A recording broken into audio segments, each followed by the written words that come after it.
নমস্কাৰ বন্ধু-বান্ধৱীসকল, মোৰ এটা নতুন ভিডিঅ'লৈ আপোনালোকক পুনৰবাৰ স্বাগতম জনাইছোঁ। ৰংচাৰৰ সম্প্ৰচাৰিত হৈ থকা বকুল ধাৰাবাহিকখনৰ সোমবাৰৰ খণ্ডটি চাবলৈ বহুত বেছি ইণ্টাৰেষ্টিং হ'বলৈ গৈ আছে। যদিহে আপোনালোকে বকুল ধাৰাবাহিকখন চাই ভাল পায় তেনেহ'লে ভিডিঅ'টোত এটা লাইক কৰি আমাৰ চেনেলটো ছাবস্ক্ৰাইব কৰি ল'ব, এনেকুৱা ধৰণৰ আপডেট মোক পাই থাকিবলৈ। বকুল ধাৰাবাহিকখনৰ যোৱাদিখনত দেখিবলৈ পাইছিলে আদিৰ দেউতাকে অদিতিয়ে কৰা অপমানবোৰৰ কথা মনত পৰি আছিলে।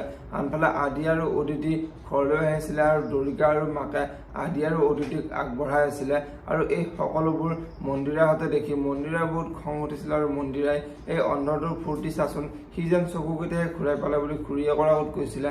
আৰু তেতিয়া খুৰীয়েকে এই বুঢ়াটোনো ক'ত গ'ল, বুঢ়াটোনো কি কৰি আছে বুলি মন্দিৰৰ আগত কৈছিলে।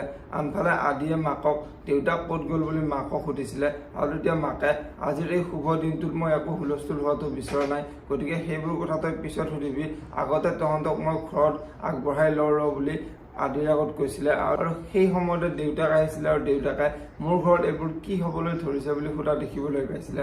আৰু আজিৰ খণ্ডটিত আপোনালোকে দেখিবলৈ পাব আদিৰ দেউতাক অহাত ঘৰৰ সকলো পৰিয়াল আচৰিত হৈ পৰিব আৰু আদিৰ দেউতাকে এইবোৰ কি হ'বলৈ ধৰিছে, মই থকা অৱস্থাত মোৰ ঘৰত শত্ৰু কেতিয়াও সোমাবলৈ দিয়া নহয় আৰু আদি মোৰ ল'ৰা নহয়, যিয়ে মোৰ সন্মানৰ কথা চিন্তা নকৰিলে সি মোৰ ল'ৰা কেতিয়াও হ'ব নোৱাৰে, গতিকে ইহঁতক ভালে ভালে ইয়াৰ পৰা ওলাই যাবলৈ দিয়ে, নহ'লে মই এতিয়াই অদিতিক ইয়াতে শেষ কৰি দিম বুলি আদিৰ দেউতাকে অদিতিক পিষ্টল দেখুৱাব। এতিয়া বাৰু আদি আৰু অদিতিয়ে ঘৰৰ পৰা ওলাই যাব নাই দেখিবলৈ পাব বকুল ধাৰাবাহিকখনৰ আজিৰ খণ্ডটিত।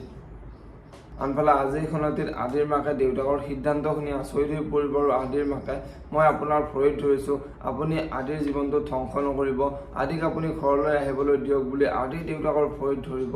এতিয়া বাৰু আদিৰ মাকে আদিৰ দেউতাকক বুজাব পাৰিবনে দেখিবলৈ পাব বকুল ধাৰাবাহিকখনৰ আজিৰ খণ্ডটিত।